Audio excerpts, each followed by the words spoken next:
और फिर जो आज का हमारा टॉपिक है, राइट, वो है कि हमारा जो सॉफ्टवेयर का जो आर्किटेक्चर क्या होता है, राइट, कितने टाइप के सॉफ्टवेयर्स होते हैं और उनका आर्किटेक्चर क्या होता है और वर्किंग बिहेवियर क्या होता है, राइट। तो इसमें जैसे मैं आपको यहाँ पे दिखाता हूँ, क्योंकि नोट्स में कुछ पॉइंट्स मिस है, राइट, तो मैं आपको है ना वो सारी चीजें और डिफरेंसेस मैं उसी में ऐड करके बाद में आपको दे दूंगा, मैं शेयर कर दूंगा, बट आपको थोड़ा उसमें कुछ एडिशनल चीजें हैं। तो आपने देखा होगा जैसे आपका अपने लाइफ में, जैसे आपने देखा होगा बहुत तरह की सॉफ्टवेयर्स होती है, राइट। कुछ ऑफलाइन सॉफ्टवेयर होते हैं, कुछ ऑनलाइन सॉफ्टवेयर्स होते हैं, राइट। तो ये सब जो होता है वो डिपेंड करता है कि आप किस तरह की सॉफ्टवेयर्स को यूज कर रहे हैं, राइट। तो मोस्टली जो आपका सॉफ्टवेयर होता है उसका जो होता है आपका टाइप होता है, वो 3 टाइप्स के होते हैं, राइट। तो वो सॉफ्टवेयर्स क्या होते हैं, जैसे फर्स्ट आपका ये टाइप हो गया 1, ये हो गया टाइप 2 और ये हो गया टाइप 3। आई होप मेरा स्क्रीन विजिबल है, ठीक है। अब इसमें जो हमारा फर्स्ट टाइप होता है, टाइप 1 होता है, वो होता है हमारा stand alone application, stand alone application.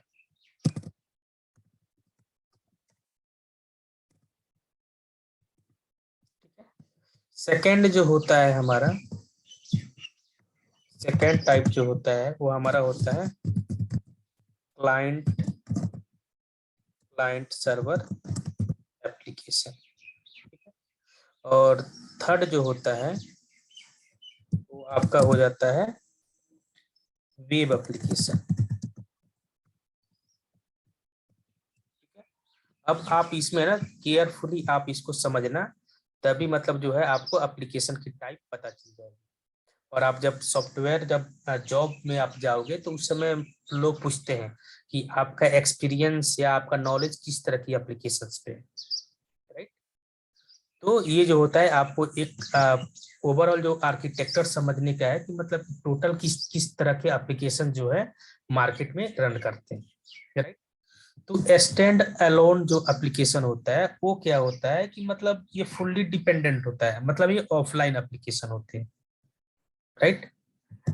जो इंडिपेंडेंट होता है, इस पे किसी तरह की डिपेंडेंसी नहीं होती है, ठीक है।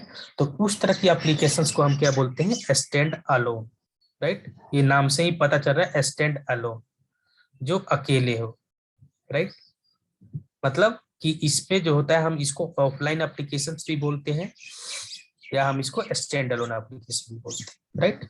तो इसमें जो होगा आपका एग्जांपल, इसको हम कैसे करते हैं, जैसे in this like we can install in user machine and we can use directly offline।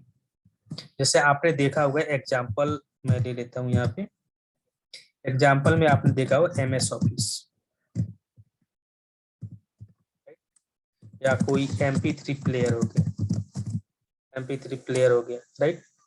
या आप वीडियो प्लेयर भी देखते हो, VLC मीडिया हो गया, बहुत सारे हैं, राइट। तो वो सब क्या हो गए आपके जो होते हैं स्टैंड अलोन होते हैं, मतलब जो एप्लीकेशन ऑफलाइन हो, राइट, और उस पर किसी तरह की डिपेंडेंसी नहीं हो, राइट, उसको हम क्या बोलते हैं, स्टैंड अलोन एप्लीकेशन। तो इसमें आप MP3 ने लेके आप इसको मीडिया प्लेयर भी बोल सकते हो, या आपका नोट पैड होता है, राइट, आपने नोट पैड देखा है, वो भी क्या होता है आपका ऑफलाइन होता है, उस पर आप इंटरनेट कनेक्ट रहे या नहीं रहे उससे कुछ उस पर इफेक्ट नहीं पड़ता है, राइट। तो ये क्या हो गया आपका स्टैंड अलोन हो गया। सेकेंड आता है क्लाइंट सर्वर एप्लीकेशन। अब इसमें क्या होता है आपका 2 पार्ट में डिवाइड हो जाता है, एक जो होता है क्लाइंट यानी यूजर का, और एक होता है सर्वर, जो एक सर्वर मशीन होता है। तो इसमें जो क्या होता है कि इसमें जो एक सॉफ्टवेयर जो होता है क्लाइंट के मशीन में इंस्टॉल किया जाता है और एक जो है ऑलरेडी सर्वर में होता है। और जब हम रन करते हैं या यूज करते हैं तो क्या करता है हमारा जो मशीन में जो सॉफ्टवेयर है वो क्या करता है क्लाइंट वाले जो मतलब जो सर्वर है उससे कनेक्ट करता है और उसके बाद क्या करता है वो एग्जीक्यूट करता है, स्टार्ट करता है, राइट। जैसे कि आपने देखा होगा कि जैसे कि आप मॉल में जाते हैं, राइट। तो उसमें क्या होता है कि उनकी जो सिस्टम होती है, उनके मशीन में एक एप्लीकेशन रहता है, राइट। डेस्कटॉप एप्लीकेशन भी उसको बोलते हैं। तो वो क्या कहता है, उनके मशीन में एक सॉफ्टवेयर इंस्टॉल रहता है, राइट। और उनका जो होता है, एक जो सॉफ्टवेयर रहता है वो सर्वर में रहता है। तो वो क्या करते हैं कि वो मतलब जैसे कि हम एक सॉफ्टवेयर इंस्टॉल करते हैं ना, जैसे कि, और जैसे हम स्टार्ट रन करेंगे तो वो क्या करता है, सर्वर से इंटरनली कनेक्ट करता है, या वहां पे कनेक्ट करने का ऑप्शन आता है, आईपी ओपी ये सब पूछता है, और उसके बाद क्या होता है, वो एक दूसरे से कनेक्ट करता है। या आपने देखा होगा रिमोट मशीन, जैसे आप यहाँ पे देखोगे ना ऐसे रिमोट, इस तरह आप विंडोज में देखोगे रिमोट, किसी आप वर्चुअल मशीन को दूसरे मशीन से को जो होता है अपने मशीन में कनेक्ट करते हो। तो जैसे देखो आप इस पे क्लिक करते हो तो इसमें क्या होता है, ये मशीन कंप्यूटर का आईपी मांगता है, मतलब आपका जो सर्वर मशीन है उसका आईपी मांगता है, मतलब जो दूसरा मशीन, और उसके थ्रू आपका जो है आप उस मशीन को एक्सेस कर पाते हो, उसका यूजर नेम और पासवर्ड। ठीक है। तो मतलब इसमें जो हो गया आपका दो पार्ट में डिवाइड हो जाता है, और ये होता है स्टैंड अलोन होता है। तो इसमें जो होता है आपको इंटरनेट की जरूरत होती है, क्योंकि आप सर्वर मशीन को दूसरे मशीन को कनेक्ट कैसे करोगे, राइट। ऑब्वियस सी बात है, उसमें कुछ ना कुछ कनेक्टिविटी का एक मीडियम होना चाहिए। तो आप क्या करते हो, क्लाइंट सर्वर को ऐसे यूज करते हो, राइट। जैसे कि हम जैसे एक दूसरे से कनेक्ट करना है, अगर मान लीजिए जैसे कि कोई हम लोग आसपास में है, फेस टू फेस है, तो हम लोग क्या करते हैं, ऑफलाइन उसको फेस टू फेस बात कर लेते हैं। बट जो हमसे दूर है तो हम उसको कैसे करते हैं, मोबाइल का यूज करके हम लोग क्या, दो डिवाइस को कनेक्ट करके बात करते हैं। उसी तरह इसमें होता है कि एक जो सॉफ्टवेयर होता है आपके मशीन में इंस्टॉल होता है, और दूसरा जो होता है वो सर्वर में होता है। तो सर्वर भी एक तरह का मशीन ही होता है, और जब हम जैसे ही ओपन करेंगे तो हम ये दोनों को एक साथ कनेक्ट करेंगे, उसके बाद ही हम कुछ काम कर पाएंगे। या आप एटीएम मशीन देखते होगे, राइट। एटीएम में क्या होता है, एटीएम जो होता है उसमें एक सॉफ्टवेयर इंस्टॉल रहता है, राइट। और वो भी क्या करता है, किसी और मशीन से कनेक्ट करके जो होता है डेटा कलेक्ट करता है, और जैसे हम अपना कार्ड इंसर्ट करते हैं तो वो सारी चीजें वहां पे वैलिडेट करता है, और उसके बाद हमारा जो है ट्रांजेक्शन जो है सक्सेस कराता है। ठीक है। तो ये हो गया आपका क्लाइंट सर्वर का एग्जाम्पल। और लास्ट में जो आता है वेब एप्लीकेशन आता है। इसमें क्या होता है, वेब में ये जो कंप्लीट जो एप्लीकेशन होता है वो एक ही सर्वर पे एक ही मशीन पे इंस्टॉल होता है, और इसको हम क्या करते हैं, यूआरएल के थ्रू एक्सेस करते हैं, राइट। अब यूआरएल के थ्रू कैसे करते हैं, जैसे आपको पता है कि हम कुछ इंस्टॉलेशन की भी जरूरत नहीं होती है, राइट। तो उसके लिए हम क्या करते हैं, जैसे फेसबुक ओपन करना है तो फेसबुक का यूआरएल यहाँ पे डाले और उसको एक्सेस कर लिए, राइट। अब इसमें जैसे प्रॉब्लम्स क्या होते थे, देखिए यहाँ पे जैसे हमारा फेसबुक आ गया, अब हमको कुछ झंझट ही नहीं है इसमें। अब जैसे पहले क्या होता है कि जैसे स्टैंड अलोन है, अब इसमें जैसे किसी तरह का प्रॉब्लम्स हुआ, हम एमएस ऑफिस जैसे इंस्टॉल कर रहे हैं, हमको कुछ दिक्कत हुआ, राइट। तो हम क्या करते थे, या तो हम अपना मशीन लेके जाते थे वहां पे जो भी उसका वर्कशॉप है, या जो भी रिपेयरिंग का है इंस्टॉलेशन, मतलब जहाँ पे हम उसको रिपेयर करा पाए वहां पे जाते थे, राइट। तो आइदर वो करते थे, या फिर से हमको क्या करना पड़ता है, वो सॉफ्टवेयर फिर से लेके हमको इंस्टॉल करना पड़ता है, अनइंस्टॉल करके इंस्टॉल, राइट। तो ये सब फ्री ऑफ कॉस्ट होता है मोस्टली, राइट। तो इसमें जैसे है कि वो कंपनी वाले कुछ इसमें अपना वो कंट्रीब्यूशन नहीं करते हैं। बट क्लाइंट सर्वर में होता है कि ये पेड वाला होता है, मोस्टली पेड वर्जन होता है, कि अगर कोई अपना सर्विस प्रोवाइड कर रहा है तो उसमें क्या होता है कि वो अपना सर्विस डेवलप किया और आपको प्रोवाइड कर दिया, और बाकी उसको ऑपरेट करने का जो चीज है वो अपने सर्वर मशीन में डाल दी। अब आपको कल होके कुछ प्रॉब्लम हुआ, राइट। तो उस कंपनी वाले पीपल को आपके मशीन पे जाना होगा, ताकि वो देखेगा कि अगर उसको ऑनलाइन सॉल्व नहीं हो पा रहा है तो आपके मशीन पे जाएगा, वहां पे देखेगा, फिर वहां पे कैसे हो रहा है, तो वो सब चीज होगा। तो इन दोनों प्रॉब्लम्स को हटाने के लिए क्या, वो ओवरकम करने के लिए एक नया जो है थर्ड वाला जो इंट्रोड्यूस किया था, वेब एप्लीकेशन। अब इसमें ना ही आपको सॉफ्टवेयर इंस्टॉल करने की जरूरत है, और ना ही वहां पे किसी तरह की क्लाइंट लोकेशन पे जाने की जरूरत है। आप डायरेक्ट यूआरएल लो और उसको एक्सेस करो, राइट। ये बहुत इजी हो गया, राइट। और कॉस्ट भी इसका कम हो गया, क्योंकि यहाँ पे आपको दो दो मशीन ये सब चीजें रखना पड़ा, ट्रेवलिंग के लिए अगर कुछ प्रॉब्लम हो गया आपको वहां पे जाना पड़ेगा, आना पड़ेगा, राइट। वो सब चीजें हो गई, बट इसमें हो गया सब कुछ एक कंसोलिडेटेड वे में हो गया। तो ये हो गया आपका वेब एप्लीकेशन। तो यही थ्री टाइप्स है इसके, राइट। करेंटली जो हमारे पास अभी पीडीएफ है, राइट, इसमें उतने ज्यादा डिटेल्स नहीं है, राइट। इसमें आपको मिल जाएगा वन टायर का मतलब आपका क्या हो गया, स्टैंड अलोन हो गया, राइट। तो इसमें स्टैंड अलोन में आपको दिखा रहा है, राइट। यहाँ पे जैसे सब कुछ है वो क्लाइंट के पास ही, एक ही चीज में सब कुछ इनबिल्ड है। अब इसमें जैसे आपको बता दें कि one tier architecture has all the layer such as a presentation business data access layer in a single software package. मतलब इसमें सब कुछ आपका एक ही पैकेज में रहता है। Application which handle all the three tiers such as the MP3 player, MS Office are come under this application। मतलब इसमें आपने एक सिंगल एप्लीकेशन इंस्टॉल किया, उसी में सब कुछ आपका है, आप उसको जैसे भी है उसको एक्सेस कर सकते हैं। उसके बाद जैसे आपका आता है टू लेयर मतलब आपका क्या हो गया, क्लाइंट सर्वर आर्किटेक्चर। तो क्लाइंट सर्वर आर्किटेक्चर में क्या हो गया कि आपका दो पार्ट में डिवाइड हो जाता है। एक हो जाता है क्लाइंट का एप्लीकेशन और एक होता है डेटा सोर्स। डेटा सोर्स मतलब आप उसको सर्वर भी बोल सकते हो, जहाँ पे आपका डेटा स्टोर रहता है, ठीक है। तो जैसे हम यहाँ पे इसको एक्सेस, कुछ भी हम एक्सेस करेंगे तो क्या करेगा, डेटा यहाँ से गेट करेगा और इसी में जाके सेव करेगा, राइट। तो जैसे आप देखते हो ना कि पेम, जैसे कि हम जैसे एटीएम के लिए बताए, तो एटीएम में हम ट्रांजेक्शन जैसे करें, यहाँ से ट्रांजेक्शन कर लिए और वो डेटा ले जाके कहीं और सेव कर देंगे। हम कार्ड इंसर्ट किए तो वो क्या करेगा, वैलिडेट किसी और जगह से करेगा, राइट। सब कुछ वहां पे एक ही जगह नहीं होता, वो दो पार्ट में डिवाइड होता है, ठीक है। अब उसके बाद जैसे आपका आता है टू पार्ट में यहाँ पे है, तो इसमें देखिए two tier is based on the client server architecture. Two tier architecture is like the client server application, the direct communication take place between client and server. तो इन दोनों में क्या होता है, डायरेक्ट कम्युनिकेशन होता है और डेटा और जो भी इंफॉर्मेशन होता है एक दूसरे के बीच में वो शेयर करके और आपका जो है आउटपुट जनरेट करते हैं। The direct communication between client and server, there is no intermediate between client and server, कि इन दोनों के बीच में कुछ और नहीं होता है, डायरेक्ट वही एक दूसरे से कम्युनिकेट करते हैं और आपकी जो भी एक्टिविटी है वो परफॉर्म करते हैं। यहाँ देखिए the two tier architecture is divided into the two parts. First is client application, client के पास जो होता है, और सेकंड इज डेटाबेस, यानी आप उसको बोल सकते हैं सर्वर। डेटाबेस मतलब क्या हो गया, सर्वर क्या हो गया, एक तरह का जो है आपका मशीन हो गया, उसमें जो होता है आपकी डेटा को स्टोर कर। One client application side the code written for the saving the data into the SQL Server database. Client send the request to the server and it process the request and send back to the data. The main problem of two-tier architecture is the server cannot respond multiple requests same time, right? अब to tyre में क्या होता है कि जैसे कि आपका यहाँ से रिक्वेस्ट भेजेगा, फिर वहां से रेस्पॉन्ड, वो वहां से जो होगा रेस्पॉन्स आपको भेजेगा, फिर आप यहाँ से करोगे तो सिंगल मीडियम में ये होता है, वर्क होता है। मतलब एक साथ आप मल्टीपल रिक्वेस्ट वहां पे नहीं भेज सकते हो और मल्टीपल डेटा वहां से नहीं ले सकते हो, राइट। तो ये हो गया आपका टू टायर का। इसमें होता है जैसे इसका एडवांटेज क्या होगा, easy to maintain and modification is bit easy. तो इसमें जो होता है मेंटेनेंस इजी होता है, कम्युनिकेशन इज फास्ट, क्योंकि एक एक डेटा आपको डेटा सेट फेच करके आपको देता है, इसलिए वो थोड़ा fast process.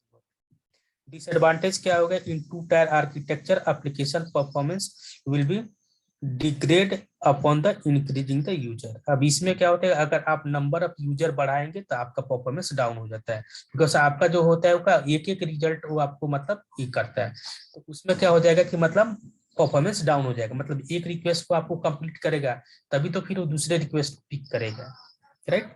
Cost ineffective, cost में थोड़ा ये ज्यादा महंगा पड़ता है, ठीक है। उसके बाद आपका आ जाता है थ्री टायर एप्लीकेशन।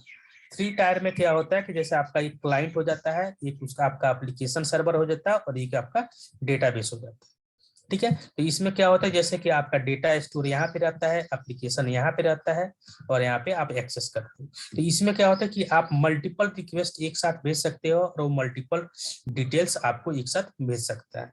मतलब आप रिक्वेस्ट भेजो मल्टीपल, मल्टीपल वहां से रेस्पॉन्स करेगा। जैसे कि हम फेसबुक यूज करते हैं, राइट। फेसबुक में कितने मिलियंस ऑफ यूजर हैं, राइट। तो वो क्या करते हैं, एक साथ एक्सेस करते हैं, मतलब सबका रिक्वेस्ट एक ही साथ जाता है, ये सब हैंडल करते हैं और फिर यहाँ से डेटा लेते हैं, उसको वैलिडेट करते हैं, फिर आपको रिस्पॉन्स देते हैं। मतलब इसमें क्या होता है, आप मल्टी यूजर इसको एक्सेस कर सकते हैं, ठीक है। ये थोड़ा कॉस्टली पड़ता है, लेकिन आपका जो है एक्सेसिबिलिटी होता है, परफॉर्मेंस इसका होता है वो बहुत अच्छा होता है। आप मतलब है आपका टाइम ज्यादा टेकन इसमें नहीं होता।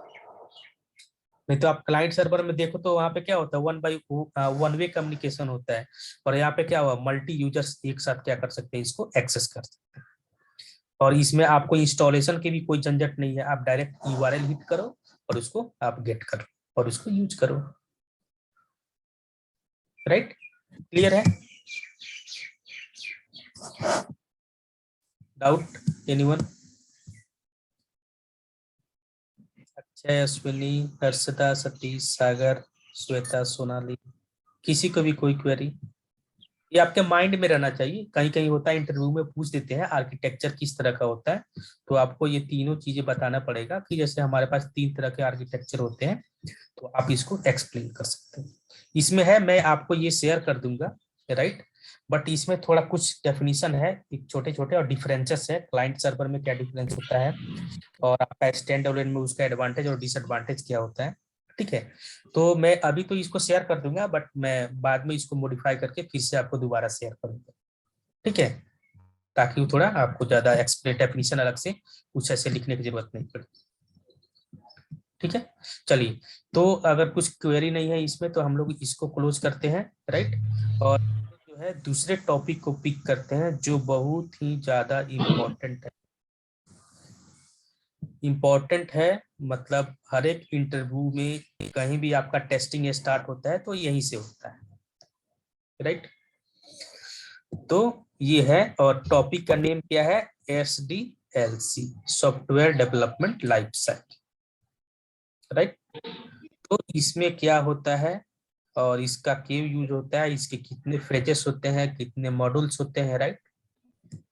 तो इन सब चीजों को हम लोग पढ़ेंगे कि इसका क्या इम्पोर्टेंस है। ठीक है, तो सबसे पहले हम लोग देखते हैं software development life cycle, SDLC, इसका फॉर्म होता है, राइट। SDLC का फुल फॉर्म क्या होता है, सॉफ्टवेयर डेवलपमेंट लाइफ साइकिल। ठीक है, तो इसमें क्या होता है, ये क्या होता है, मतलब एक तरह का जो होता है बेसिक, आप क्या बोले उसको, SDLC क्या है, आपका बेसिक जो है प्रोसेस है, या आप इसको बेसिक स्टेप बोल सकते हो किसी भी सॉफ्टवेयर को स्टार्ट करने के लिए। ठीक है, या आप इसको ये भी बोल सकते हो, मतलब एक स्टेप बाय स्टेप प्रोसेस होता है टू डेवलप ए सॉफ्टवेयर। अब स्टेप बाय स्टेप प्रोसेस है तो इसके अंदर बहुत सारी चीजें होंगी, राइट, बहुत सारे पॉइंट्स होंगी, उन सब चीजों को भी हमको कवर करना होगा, राइट, तब जाके वो कंप्लीट होता है, राइट।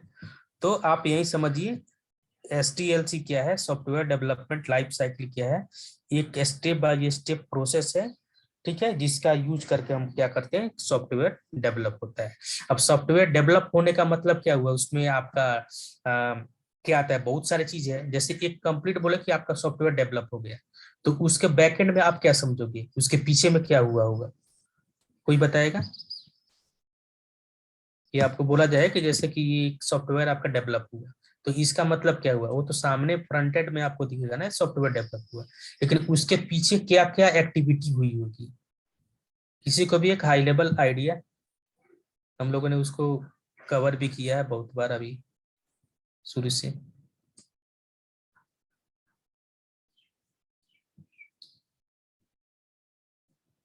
चलो, ठीक है, अब उसके पीछे का लॉजिक आप देखो, अब उसके पीछे जो जो एक्टिविटी हुआ है उसको देखो।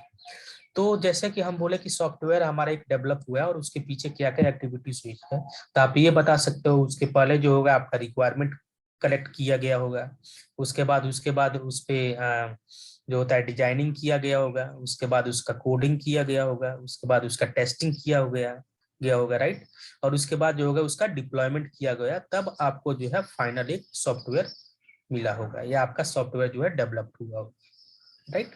तो पीछे की ये सारे चीजें हैं, इन सब चीजों को मैं मतलब एक साथ, मतलब एक्टिविटी सब परफॉर्म करने के बाद फाइनल आपको आउटपुट क्या मिला है कि आपका सॉफ्टवेयर डेवलप हो गया, राइट। तो वही है आपका ये। अब ये होता है इसमें SDLC में, इसमें जो होता है हर एक स्टेप जो होता है, किस स्टेप में क्या क्या चीजें होते हैं, वो सब चीजें जो है इसमें कवर हुआ है। ठीक है, तो हम लोग एक एक करके चलते हैं, जहां पे आप लोग को डाउट होगा आप लोग वहां पे बोलना, मैं वहां पे फिर से एक्सप्लेन करूंगा। ठीक है, तो SDLC ये process used by the software industry to design develop and test the quality application. तो SDLC का एक प्रोसेस है used by the software industry to design, develop and test the quality application। ठीक है, किसी भी सॉफ्टवेयर को जो होता है डेवलप करने में, डिजाइन करने में और उसको टेस्ट करने में जो प्रोसेस होता है वो क्या आता है, उसको SDLC। या हम उसको ये भी बोल सकते हैं it is a step by step process developing software. ठीक है, अब आपको मैं यहाँ पे एक पेंट के थ्रू मैं बताता हूँ कि इसमें सबसे पहले स्टेप क्या होता है। जो सबसे पहले जो आपका स्टेप आता है वो होता है आपका रिक्वायरमेंट कलेक्शन। उसके बाद एक स्टेप आता है उसको हम क्या बोलते हैं, फिजिबिलिटी स्टडी। उसके बाद जो स्टेप आता है वो होता है आपका डिजाइनिंग। उसके बाद जो स्टेप आता है उसको बोलते हैं कोडिंग, राइट। उसके बाद जो स्टेप आता है उसको बोलते हैं हम टेस्टिंग। ठीक है, और उसके बाद जो होता है आपका डिप्लॉयमेंट होता है, और उसके बाद जो होता है लास्ट में सबसे आपका मेंटेनेंस होता है। ठीक है, तो ये जो है आपका इसमें आपका सीक्वेंस हो गया, राइट। और आपको ये चीजें सब आपको माइंड में रखना पड़ेगा।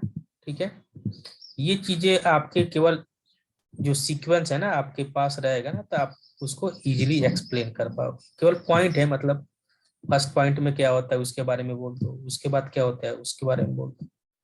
ठीक, अब फर्स्ट जो होगा हमारा क्या होता है, रिक्वायरमेंट।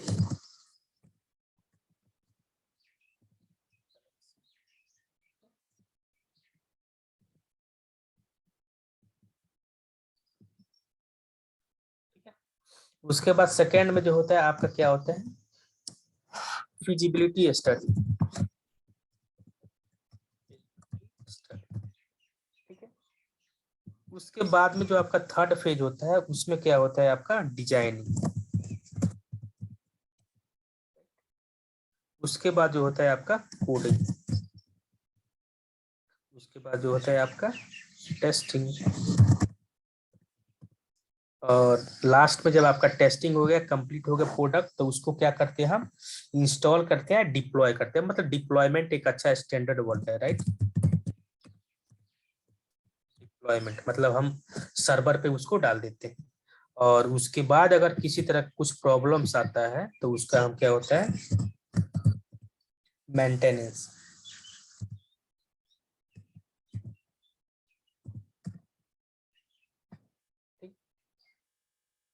तो ये हो गया मेंटेनेंस लास्ट वाला। तो आपको यही चीजें हम लोग जाएंगे इसके अंदर कवर करेंगे, और वो देखेंगे कि हमारा सबसे पहले रिक्वायरमेंट कलेक्शन कैसे होता है, फिजिबिलिटी स्टडी कैसे होती है, डिजाइनिंग कैसे होता है, कोडिंग में क्या होता है, टेस्टिंग में क्या होता है, डिप्लॉयमेंट और मेंटेनेंस में क्या होता है, राइट। तो SDLC का यही जो है आपको चीजें कवर कर। ठीक है, क्लियर है। अब आते हैं, अब जैसे अब हम लोग समझेंगे ना तो थोड़ा ज्यादा क्लियरिटी है। ठीक है, अब SDLC aim to produce a high quality software that meets the customer expectation, reaches the completion within times and the cost estimation। ठीक है, अब SDLC का मेन एम क्या होता है, मेन मोटो क्या होता है कि हमको एक हाई क्वालिटी प्रोडक्ट डेवलप करना है या डिलीवर करना है, जिसमें क्या हो, क्लाइंट की जो भी रिक्वायरमेंट हो वो सब कवर होना चाहिए। मतलब जो भी उनकी रिक्वायरमेंट हो कि हमको ऐसे ऐसे चाहिए, इसमें ये चीजें होना चाहिए, वो चीजें होना चाहिए, जो भी उसकी रिक्वायरमेंट हो वो सब कुछ फुलफिल होना चाहिए। उसके बाद जो है हम उसको टाइम पे डिलीवर करें। मतलब कि वो बोला कि हमको 2 साल के बाद ये सॉफ्टवेयर चाहिए, तो हम उसको 2 साल के अंदर में या उसकी जो भी डेडलाइंस है उसके बीच में हम उसको डिलीवर करें। और जो है कॉस्ट एस्टिमेटेड, मतलब उसकी जो भी कॉस्टिंग है उसी के बजट के अकॉर्डिंग हम उसको डेवलप करें। ऐसा नहीं कि बजट है 10 रुपये का और हम उसमें कर दिए 20 रुपये का, लास्ट में जाकर बोले भाई ये हमारे लिए बहुत ज्यादा कॉस्टली हो रहा है, तो ये आप हमको 20 रुपीज पे करो, 20 रुपीज पे करो, राइट। तो ये ऐसा नहीं होना चाहिए, आपको उसी बजट के अकॉर्डिंग ही वर्क करना है, और आपको जो भी उसकी रिक्वायरमेंट है आप उसको डेवलप करो, टाइम पे डिलीवर करो, और उसको जो है हाई क्वालिटी सॉफ्टवेयर। तो हाई क्वालिटी का मतलब है कि मतलब उसमें किसी तरह का डिफेक्ट नहीं हो, बग फ्री होना चाहिए। किसी तरह की एरर्स, किसी तरह की मिस्टेक वो सब नहीं हो, अच्छे से डेवलप और अच्छे से टेस्टेड होनी चाहिए। तो क्वालिटी आपको हम लोग बहुत बार कवर किए हैं, तो प्रोडक्ट की क्वालिटी किस पे डिपेंड करती है, टेस्टिंग पे डिपेंड करती है, राइट। इसका मतलब उसमें अच्छे से testing. SDLC also called a software development process, तो हम इसको सॉफ्टवेयर डेवलपमेंट प्रोसेस भी बोल सकते हैं या सॉफ्टवेयर डेवलपमेंट लाइफ साइकिल भी बोल सकते हैं, राइट। ये डिपेंड करता है, या SDLC भी बोल सकते हैं। अब ये डिपेंड करता है हर एक कंपनी में पीपल किस चीज को मतलब प्रेफर करते हैं, बहुत जगह शॉर्टकट बोलते हैं, बहुत जगह फुल फॉर्म बोलते हैं, राइट। तो ये डिपेंड करता है उन पे। अब यहाँ पे जो डायग्राम आता है, ठीक है, अब यहाँ पे देखिए, यहाँ पे जैसे हमारा SDLC का ये क्या फेजेस है, इसको फेजेस बोलते हैं, ठीक है। आप इसको रिमेम्बर करना कि हमारे पास ये फेज होते हैं, जो हमने अभी वहां पे कवर किया था, राइट, वही सेम चीजें हैं। तो यहाँ पे देखो, यहाँ पे दो चीजें एक साथ कर दिया है, requirement gathering and feasibility analysis या स्टडी। इसने दो चीजें एक साथ कर दिया, बट इसको आप समझ लेना। उसके बाद क्या होता है, आपका डिजाइनिंग होता है, उसके बाद आपका इम्प्लीमेंटेशन या कोडिंग होता है, उसके बाद टेस्टिंग, डिप्लॉयमेंट और मेंटेनेंस, राइट। वही चीजें जो मैंने वहां पे बताया, वही चीजें यहाँ पे आपको डायग्राम, बट यहाँ पे है एंड करके दोनों एक साथ लिखती है, ठीक है। तो इन चीजों को आपको याद रखना, सॉरी, आपको याद रखना पड़ेगा कि कब कब कौन सा फेज या कौन सी एक्टिविटी परफॉर्म की जाती है। तो यहाँ पे सीक्वेंस है, राइट, तो यहाँ से स्टार्ट होगा और यहाँ पे जाकर मेंटेनेंस पे एंड, ठीक है। कोई क्वेरी, कोई डाउट? ठीक है, अच्छा, आप लोग रिस्पॉन्ड करोगे तो थोड़ा अच्छा लगेगा, कि मतलब आप लोग को समझ में आता है। यस सर, क्लियर है। हाँ, ठीक है। उसके बाद अब हम चलते हैं कि जो हमारा फर्स्ट जो होता है उसमें क्या होता है, रिक्वायरमेंट गैदरिंग। मतलब रिक्वायरमेंट गैदरिंग बोलो या उसको रिक्वायरमेंट कलेक्शन बोलो, राइट, दोनों एक ही चीज होता है।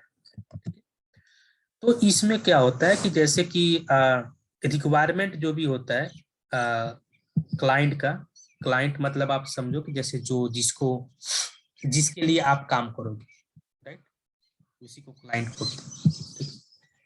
तो रिक्वायरमेंट गैदरिंग में क्या होता है, बिजनेस, देखो अब इसमें होता है कि रिक्वायरमेंट गैदरिंग, अब जैसे होता है कि अब जैसे कि किसी को सॉफ्टवेयर बनाना हो, राइट, जैसे कि मुझे एक जैसे मैंने बोला था कल, जैसे हमको एक शॉपिंग मॉल ओपन करना है, राइट।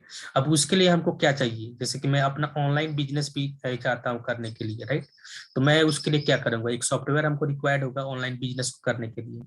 तो फिर मैं क्या करूंगा, मैं किसी कंपनी से कांटेक्ट करूंगा, या मैं कुछ ऐसे एडवर्टाइजमेंट ऐड मतलब एक करूंगा कि मुझे एक एप्लीकेशन बनवानी है मेरे शॉपिंग कॉम्प्लेक्स के लिए। तो हो सकता है वो कंपनी वाले हमसे खुद कांटेक्ट करें या हम खुद कंपनी के पास जाएं।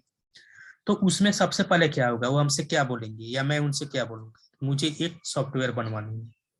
तो कंपनी वाले खुद पूछेंगे आपका रिक्वायरमेंट क्या है, राइट। फर्स्ट क्वेश्चन यही होगा, आपका रिक्वायरमेंट क्या है, ठीक है। तो उसमें जो होता है ये सब चीजें, तो मैं बोलूंगा हमारे ये चीजें रिक्वायर्ड है, तब वहां पे जो रिक्वायरमेंट आपका कौन कलेक्ट करेगा, तो वहां पे कंपनीज में होता है बिजनेस एनालिस्ट, जिसका काम होता है कि रिक्वायरमेंट को कलेक्ट करना, उसको समझना, राइट, और उसको एक अच्छे डॉक्यूमेंट में प्रिपेयर करना, एक डॉक्यूमेंट बनाना, उसमें सारे पॉइंट्स को दिखना, और फिर आगे का जो प्रोसेस होता है वो हम लोग आगे देखेंगे, राइट। तो बिजनेस एनालिस्ट जो होता है आपका रिक्वायरमेंट कलेक्ट करता है और उसको डॉक्यूमेंटेड करता है, ठीक है। तो business requirement are gathered in this phase, तो इस फेज में जो होता है आपका बिजनेस रिक्वायरमेंट है कलेक्ट किया जाता है, ठीक है। This phase is the main focus of the project managers and the stakeholders, ठीक है। इसमें जो होता है आपका प्रोजेक्ट मैनेजर्स और इसमें स्टेक होल्डर पे जो होता है फोकस किया जाता है, ठीक है। प्रोजेक्ट मैनेजर नहीं, focus, this phase is the main focus of the business analyst,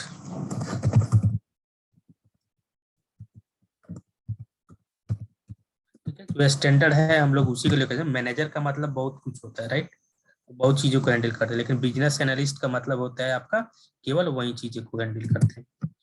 तो मैं शॉर्ट फॉर्म भी लिख देता हूँ, बहुत जगह आपको मिलता है ऐसे BA, राइट। ठीक है। इसमें होता है stakeholders meeting with the managers, stakeholder and the users are held in order to determine the requirements like who is going to use the system, who will they use the system, sorry, how, what data should input into the system, what data should output by the system, right? अब इसमें mainly क्या होता है कि जैसे कि जो आपका बिजनेस एनालिस्ट होते हैं, राइट, वो क्या करते हैं कि जो भी आपका क्लाइंट होता है या स्टेक होल्डर, हम क्लाइंट को स्टेक होल्डर भी बोलते हैं, राइट, तो उनके साथ उनका जो होता है मीटिंग होता है, और उसमें जो है बिजनेस एनालिस्ट है वो पूछते हैं कि who is going to use this system, ये जो आप एप्लीकेशन डेवलप करवाओगे ये किस पर्पस के लिए है, राइट, या इसको कौन यूज करेगा, राइट। अगर जैसे कि आप एंड यूजर के लिए कर रहे हो, ओपन मतलब ऐसे कुछ e commerce based shopping complex कर रहे हो, ऑनलाइन सर्विसेज, तो उसमें जैसे आप बोलोगे कि हम यूजर्स के लिए कर रहे हैं, तो हो सकता है यूजर उसमें आपके बहुत सारे हो, लाखों में हो जाए यूजर्स, राइट, जैसे कि आप अमेजॉन फ्लिपकार्ट पे देखते हो उस तरह का। अगर आप अपने किसी शॉपिंग कॉम्प्लेक्स में जैसे बनाना चाहते केवल उसी के लिए, जैसे आप मॉल्स में जाते तो उनका क्या होता है, वो पॉस मशीन होता है ना, वहां पे केवल वही यूज करते हैं और आपको वहां पे स्लिप्स जो भी आपका पेमेंट करते हो उसके अकॉर्डिंग प्रोडक्ट देते हैं और उसकी डिटेल्स आपको वहां पे रिसिप्ट प्रोवाइड करते हैं, राइट। तो दो हो गया, और एक हो गया कि जैसे कि हम लोग अपने मोबाइल कुछ ऐसे ऑफलाइन सॉफ्टवेयर्स जो होते हैं उसके लिए, जैसे हम आपको तीनों तरह का जो है एप्लीकेशन टाइप, मतलब वही पूछते हैं कि इस तरह का एप्लीकेशन टाइप होगा आपका।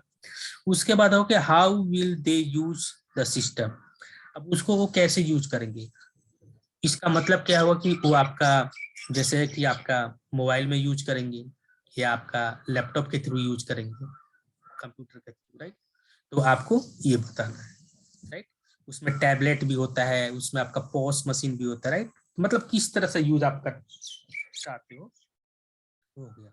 What data should be input into the system, मतलब कि आप इसमें किस तरह का डेटा, मतलब आप इसमें इंक्लूड करना चाहते हो, किस तरह का फीचर। तो जैसे आपका शॉपिंग से रिलेटेड चीजें है तो आप बताओ कि हमारे पास शॉपिंग की चीजें हैं, इतने सारे कैटेगरीज है, ये सब चीजें हमारे पास होंगी। आप किसी रेस्टोरेंट में होगे तो आप उसके जो भी फूड आइटम्स होंगे वो सारी चीजों को बताओ कि हमारा ये बिजनेस है, हम इसको हैंडल करना चाहते हैं, right. What data data should be output by the system, अब जैसे है कि अब आप जैसे वहां पे ये करते हो, अब यूजर वहां पे अब सिस्टम से क्या चाहते हो आप, मतलब आपको क्या वहां से मिले, तो जैसे आप बोलोगे कि जैसे कि हमारा कोई यूजर है हमारे वेबसाइट को विजिट करे तो वहाँ पे कोई प्रोडक्ट वो परचेस करता है, राइट, तो लास्ट में जैसे वो प्रोडक्ट परचेस करे, सब कुछ करे, पेमेंट करे, और लास्ट में उसका चेकआउट हो जाए, फिर हमारा प्रोडक्ट डिलीवर हो जाए और हमको जो है उसका जो भी चार्जेस है वो हमको वापस मिले, राइट।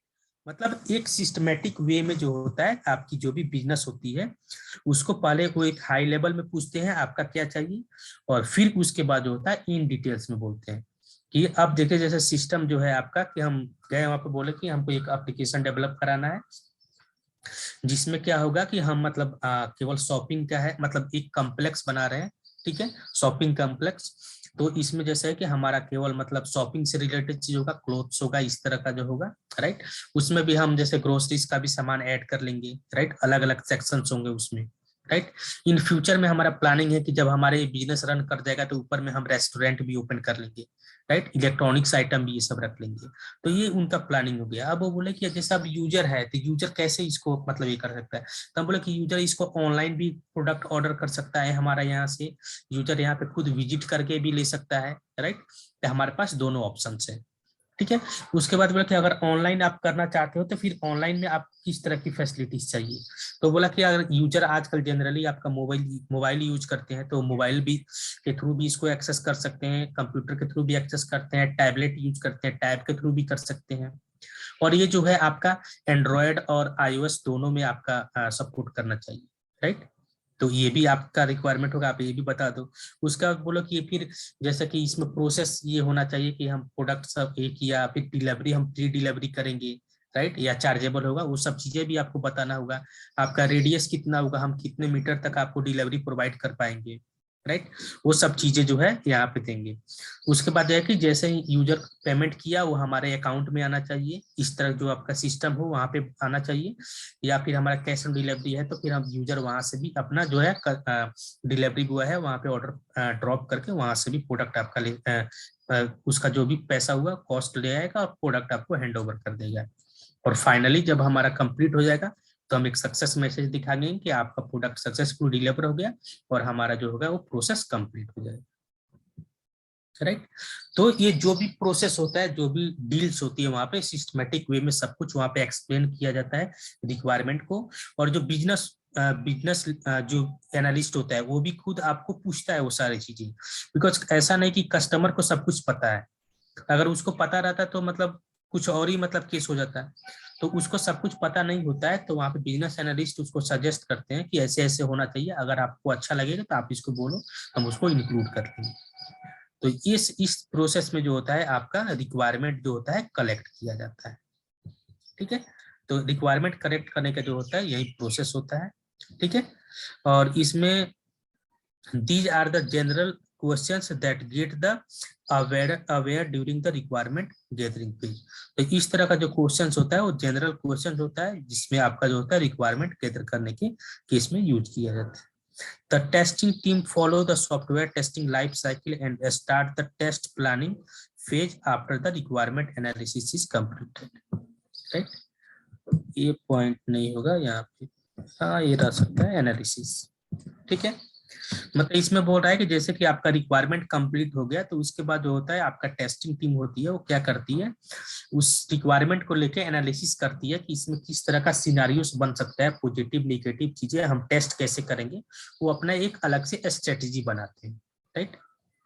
तो ये स्ट्रेटेजी कब होता है आपका फिजिबिलिटी स्टडी के बाद। ठीक है। अब इसमें क्या होता है आपका जैसे ही आपका रिक्वायरमेंट कंप्लीट होता है, राइट, यहाँ पे मैं लिख देता हूँ ठीक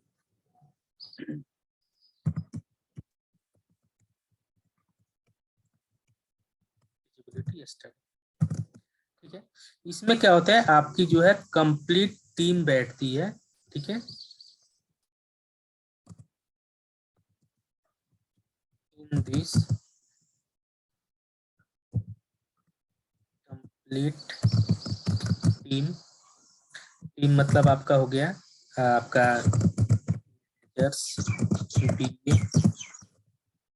फाइनेंस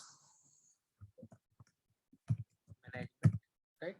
ये सारे जो टीमें बैठती हैं, टीम सिट्स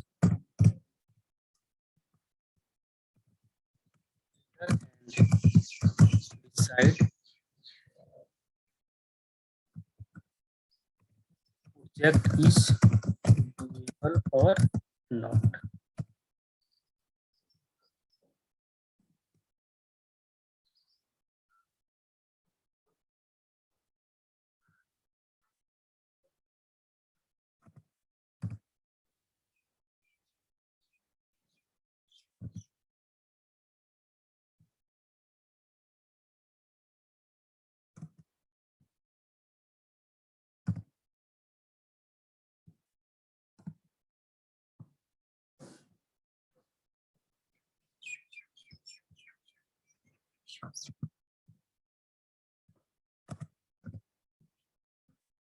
ठीक है।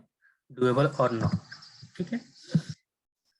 तो इसमें क्या होता है कि जैसे कि आपकी जो है जैसे कि आपका रिक्वायरमेंट कलेक्ट कर लिया गया, राइट, तो वो क्या करता है फिजिबिलिटी स्टडी होती है। उसमें क्या होता है कि आपकी कंपनी के जो भी हायर अथॉरिटी है, राइट, वो सब लोग बैठते हैं वहां पे और उसके बाद वो क्या करते हैं डिसाइड करते हैं कि हमारा बजट इतना है, हमको इतने दिनों में डिलीवर करना है, इस बीच में है हम किस लैंग्वेज का यूज करेंगे, राइट, कौन सा हमारा टीम साइज कितना होगा, राइट, हमारा कॉस्ट कितना है, उसके बेसिस पे वो डिसाइड करते हैं। जैसे मैनेजर्स होते हैं वो बताते हैं, राइट, कि हमारा टीम इतना होगा, हमारे टीम में इतने पीपल है, राइट। बिजनेस एनालिस्ट होता है रिक्वायरमेंट बताता है, फाइनेंस टीम बोलता है कि हमारा बजट इतना है, मैनेजमेंट बोलते हैं कि हम इतने रिसोर्स को अरेंज कर पाएंगे, राइट। तो वो सब चीजें देखते हैं और उसके बाद बताते हैं कि हम इस प्रोजेक्ट को कर पाएंगे कि नहीं कर पाएंगे। अगर फाइनली उन सब चीजों उनके बजट में आता है नहीं आता है तो उसके बेसिस पर वो देखते हैं, तो वहां पे अगर नहीं पॉसिबल है तो वहां पे कैंसिल कर देते हैं। और अगर उन एग्री होते हैं तो वो कंफर्म करते हैं कि ठीक है कि हम आपके प्रोजेक्ट को करेंगे और हमारा जो ड्यूरेशन है हम इतने टाइम में आपको कंप्लीट कर पाएंगे, राइट। तो जैसे ही फिजिबली मतलब वो एग्री हो जाते हैं उसके बाद जो होता है रिक्वायरमेंट आपको जो होता है आपको टीम्स में डिवाइड किया जाता है। तो वहाँ पे डेवलपमेंट टीम है वो अपने रिक्वायरमेंट के बेसिस पे वो अपना एनालाइज करती है कि हमको कैसे कैसे स्ट्रेटजी बनाती है कैसे वर्क करना है। टेस्टिंग टीम है वो अपना स्ट्रेटेजी बनाती है कि हमको कैसे कैसे वर्क करना है, राइट। और डिजाइनिंग टीम है मतलब सब कोई एक मीटिंग होता है, उस मीटिंग में सब कोई बैठते हैं और वहां पे डिसाइड करते हैं कि हमको कैसे कैसे किस वर्क को करना है और क्या अप्रोच होगा। और उसमें एक आर्किटेक्ट भी होते हैं वो आपको गाइड करते हैं आपको डायग्रामेटिकली बना के कि आपको किस तरह की सब चीजों को फॉलो करना होगा, राइट। क्लियर है इसमें?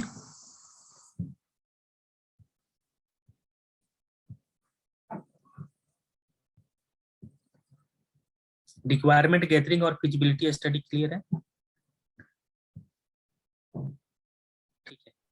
अब आते हैं जैसे कि आप वहां पे अब आपका फिजिबिलिटी स्टडी हो गया और रेडी हो गया कि हाँ हमको इस प्रोजेक्ट को करेंगे, ठीक है। तो सब कोई जैसे क्यूए टीम है टेस्टिंग टीम है वो तो शुरू में उसके पास कुछ रहता नहीं है कि वो टेस्टिंग स्टार्ट करेगा, राइट। तो वो क्या करता है वो अपना उसको एनालाइज करता है स्टडी करता है। डेवलपमेंट टीम भी है वो भी शुरू में कुछ नहीं कर सकती है, right, because design he available नहीं है तो वो क्या करेगी। तो वो अपना जो भी अगर डिजाइन के अलावा जो चीजें रिक्वायर्ड होता है वो उस पर काम करती है। तो सबसे पहले क्या होता है डिजाइनिंग होता है।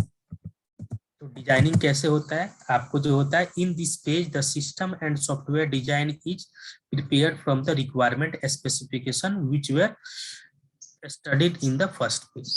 तो इसमें जो फर्स्ट पेज में जो आपका रिक्वायरमेंट होता है उसी के बेसिस पे क्या होता है आपकी डिजाइनिंग की जो होती है प्रोसेस स्टार्ट की जाती है, ठीक है।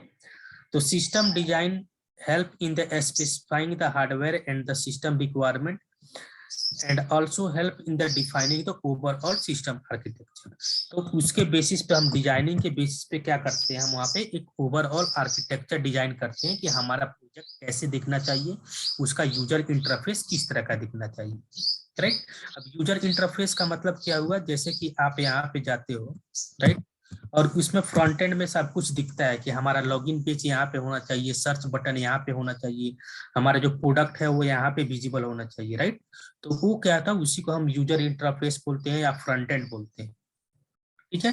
तो जैसे देखो आप यहाँ पे है कि यहाँ पे ऐड टू कार्ट यहाँ पे दिखना चाहिए इसका आइकन ये होगा टेक्स्ट कलर इस तरह का होगा फॉन्ट साइज ऐसे होगा लोगो इसका यहाँ पे होगा सर्च बटन यहाँ पे होगा सर्च बटन में यहाँ पे लेबल टेक्स्ट है, राइट, वाटरमार्क जो है यहाँ पे सर्च का आइकन होगा इधर साइन आउट होगा कंटेक्ट होगा कस्टमर लॉगिन कर दिया तो उसका नेम दिखेगा, राइट। तो ये सब वहां पे डिसाइड होता है कि हमको किस तरह से एप्लीकेशन को डिजाइन करना है, राइट। और उसी के बेसिस पे क्या होती है आपकी डिजाइनिंग स्टार्ट होती है। तो इसमें जो होता है the system design specification serve in input from the next phase of the model, ठीक है। तो जैसे ही आपका डिजाइनिंग कंप्लीट होगा तो ये आपका नेक्स्ट पेज में जाएगा और उसी के बेसिस पे क्या होता है आपका डेवलपमेंट टीम क्या करेगी उसको डेवलप करना उसके बेसिस पे कोड लिखना स्टार्ट करती है, ठीक है। अब उसमें भी जैसे होता है आपका डिजाइनिंग भी दो तरह का होता है एक हाई लेवल डिजाइन होता है एक लो लेवल डिजाइन होता है। हाई लेवल का मतलब क्या हो कि वो आपको ओवरव्यू बताएंगे कि एक आपका एप्लीकेशन है इसमें होम पेज होना चाहिए लॉगिन पेज होना चाहिए यहाँ पे प्रोडक्ट होना चाहिए, ठीक है।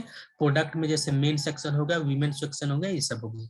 तो ये क्या है एक हाई लेवल, राइट, वो बता दिए जैसे मैं आपको दिखाता हूँ हाई लेवल में क्या होता है जैसे कि आपको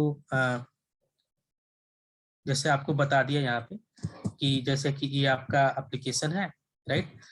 उसके बाद आपका ये होम पेज हो गया यहाँ पे प्रोडक्ट पेज हो गया यहाँ पे पेमेंट पेज हो गया और यहाँ पे चेकआउट हो गया, राइट।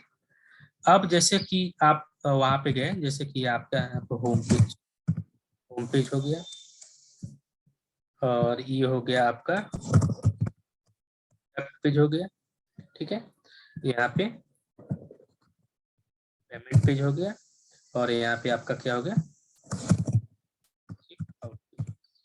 ठीक है। अब किसी को समझाना हो तो बता सकते हो कि जैसे आप एप्लीकेशन पे लॉगिन करोगे, आप जाओगे वहाँ पे होम पेज मिलेगा, वहाँ पे आपका प्रोडक्ट्स रहेगा, वहाँ पे क्लिक करोगे प्रोडक्ट सेक्शन में तो आपको प्रोडक्ट्स दिखेगा, वहाँ पे मेन सेक्शन वीमेन किड्स ये सब रहेगा। उसके बाद आप प्रोडक्ट को ऐड करोगे तो आप पेमेंट पेज पे जाओगे, पेमेंट पेज पे जाओगे, पेमेंट करोगे और चेकआउट कर लोगे, राइट।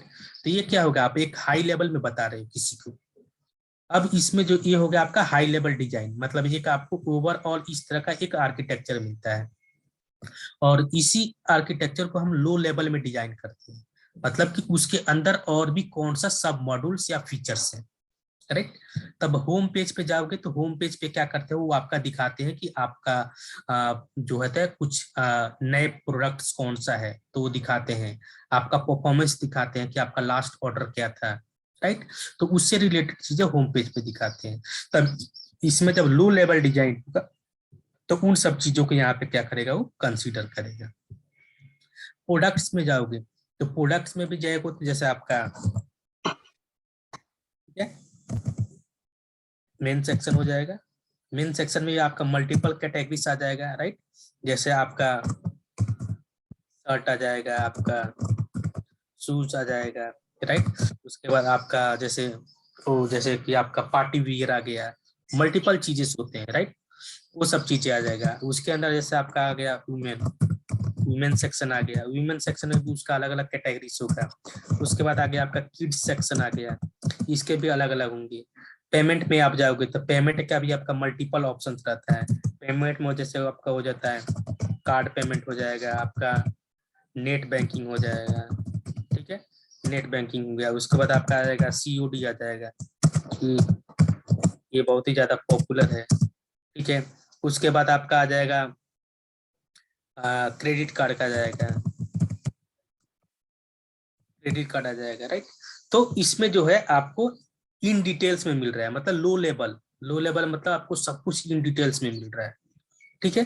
तो आपको कहीं इंटरव्यू में अगर कोई पूछे हाई लेवल और लो लेवल डिजाइन क्या होता है तो आप इसको एक्सप्लेन कर सकते हो कि एक ओवरव्यू जहाँ पे दिखता है वो आपका हाई लेवल होता है डिजाइन, और लो लेवल में जैसे होता है कि आपका इन डेप्थ में होता है। जैसे कि आप इस एप्लीकेशन में भी देखो, यहाँ पे क्या दिख रहा है, जैसे कि आप यहाँ पे शर्ट्स में जाओगे या हम देखो यहाँ पे मैंने ड्रेस को होवर किया, जैसे आपको कोई पूछे तो यहाँ पे बोलोगे ना वुमेन सेक्शन है, ड्रेस सेक्शन है, शर्ट सेक्शन है। अब वुमेन के अंदर भी देखो इतने सारे कैटेगरी से, राइट। यहाँ पे टी शर्ट्स हो गया, यहाँ पे ये हो गया कैजुअल हो गया, इवनिंग समर। अब इसको भी एक्सप्लेन करोगे तो उसके अंदर भी जो डिटेल्स रहेगा वो दिखेगा, राइट। तो ये क्या होगा, लो लेवल डिजाइन हो गया इन डिटेल्स, ठीक है, क्लियर है। तो ये हो गया आपका डिजाइन पार्ट, ठीक है। आई होप यहाँ तक क्लियर होगा, ठीक है। अब रिमेनिंग जो चीजें हैं हम लोग नेक्स्ट क्लास में पढ़ेंगे, कोडिंग, टेस्टिंग, मेंटेनेंस, डिप्लॉयमेंट, ये सारी चीजें। मीनवाइल कोई क्वेरी आप लोग का, आज के लिए हम लोग यहीं पे स्टॉप करेंगे। तो आपको कोई क्वेरी है डिजाइनिंग से रिलेटेड, आपका SDLC पार्ट या आर्किटेक्चर जो हम लोगों ने कवर किया था उससे रिलेटेड, तो आप एक बार बता